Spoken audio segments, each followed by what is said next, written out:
स्वागत है आप सभी का नया सवेरा में। आगे बढ़ते हैं और अब बात करते हैं लोकसभा चुनावों की, यानी 24 की चुनौती की।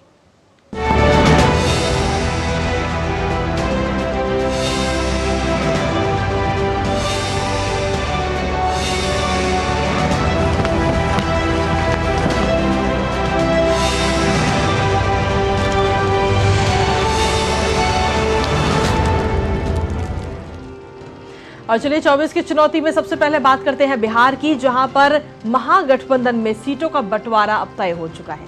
आज गठबंधन के दल आला नेताओं की मौजूदगी में सीट बंटवारे की औपचारिक घोषणा कर देंगे। 3 दिन के गहन मंथन चिंतन के बाद अब कहा जा रहा है कि नियम और शर्तों के साथ फॉर्मूला तय हुआ है। अब इसके बाद में देखना यह होगा कि महागठबंधन के 2 बड़े राजनीतिक दलों कांग्रेस और आरजेडी के बीच कितनी सीटों पर बात बनी है। हालांकि वैसे सूत्रों के मुताबिक झारखंड में पलामू की एक अतिरिक्त सीट आरजेडी को मिली है, तो बिहार में 9 सीट कांग्रेस को मिलेगी। इसके साथ ही यह भी खबर मिल रही है कि बिहार में आरजेडी के द्वारा कटिहार, किशनगंज, भागलपुर, समस्तीपुर, सासाराम, पटना साहिब, बेतिया, मुजफ्फरपुर और मधेपुरा या सुपौल दोनों में से कोई एक सीट कांग्रेस को तालमेल के तहत दी जा सकती है। आरजेडी खुद 26 सीटों पर चुनाव लड़ेगा। इसके अलावा वाम दलों को 5 सीट देने पर भी सहमति बनी है। माले को 3, सीपीआई, सीपीएम को 1-1 सीट दी जा सकती है। लेकिन पूर्णिया सीट का मामला और पूर्णिया सीट का जो पेच है वो अभी भी फंसा हुआ है। दरअसल पूर्णिया लोकसभा सीट के लिए पप्पू यादव की खुली घोषणा के बावजूद लालू यादव ने यहां से बीमा भारती को टिकट दे दिया। अब इससे पप्पू यादव नाराज हैं और 2 टूक कह रहे हैं कि वो पूर्णिया में किसी भी स्थिति में नहीं छोड़ेंगे।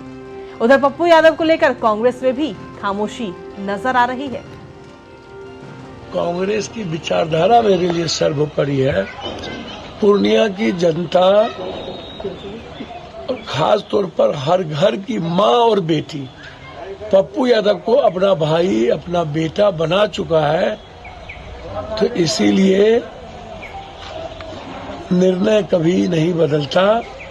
और एक ही बार मैंने कह दिया है कि दुनिया छोड़ देंगे, पूर्णिया नहीं छोड़ेंगे। और पटना से ही जुड़ रहे हैं हमारे संवाददाता सलमान हैदर। सलमान, क्या हम ये समझ पाएं कि एक आम राय खास तौर पर इन सीटों को लेकर बनती हुई नजर आ रही है आपको वहां पर, या फिर जिस तरह से पप्पू यादव कह रहे हैं कि पूरी दुनिया छोड़ देंगे लेकिन पूर्णिया नहीं छोड़ेंगे, यहां पर एक पेच फंसता हुआ जो कि गले की फांस बन सकता है आने वाले समय में आरजेडी और कांग्रेस दोनों के लिए? सुप्रभात आंचल और कृतिका। जैसा कि आपने अभी अपनी रिपोर्ट में ही दिखाया कि पप्पू यादव अभी भी अड़े हुए हैं और उनको इंतजार है।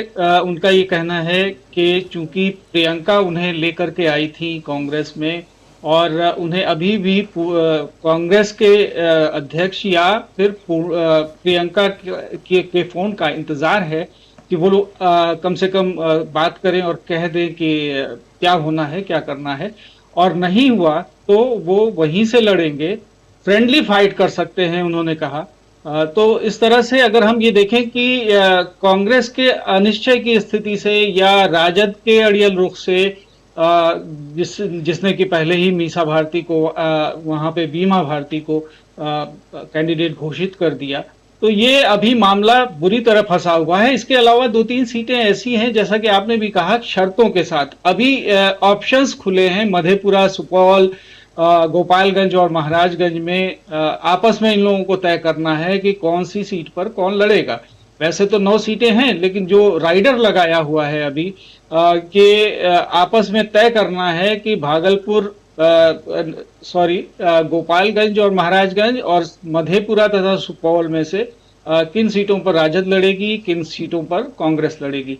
ये सारी चीजें हैं। 26 सीटों का एक बड़ा चंक राजद ने लिया है और उसका कहना है कि उसका बेस काफी मजबूत है बिहार में, इसलिए उन्हें ये सीटें चाहिए। पटना साहिब एक प्रतिष्ठित सीट है जहां से कि पूर्व केंद्रीय मंत्री रविशंकर की घोषणा हो चुकी है एनडीए की ओर से जी। तो अभी मामला काफी कुछ उहापोह में ही कहना चाहिए कि है। और आज 12:30 बजे राजद की ओर से महागठबंधन की ओर से एक प्रेस कॉन्फ्रेंस की जाएगी, जिनमें कुछ चीजें जाहिर है कि सवाल उठेंगे, और तब तक अगर ये निश्चित निर्णय नहीं हो पाया तो अभी ये मानना चाहिए कि अभी संदेह की स्थिति बनी हुई है और सब कुछ पूरी तरह से ठीक नहीं है। जी चलिए ठीक है सलमान, आप लगातार इस खबर पर अपनी नजर बनाए रखिएगा जब ये प्रेस कॉन्फ्रेंस होगी, और इस प्रेस कॉन्फ्रेंस में कहीं ना कहीं उम्मीद है कि आज साफ हो जाएगा सीट शेयरिंग का जो पूरा मामला, जो पूरा पेच है वो जो फंसा हुआ है वो आज उम्मीद है कि साफ हो जाए। फिलहाल बहुत शुक्रिया सलमान, तमाम जानकारी और अपडेट्स हमारे दर्शकों तक पहुंचाने के लिए। और बिल्कुल अब आइए सीधे रुक करते हैं कि बीजेपी ने लोकसभा चुनाव से संभावित उम्मीदवारों पर चर्चा के लिए कल रात पार्टी मुख्यालय में ओडिशा और पंजाब को लेकर कोर ग्रुप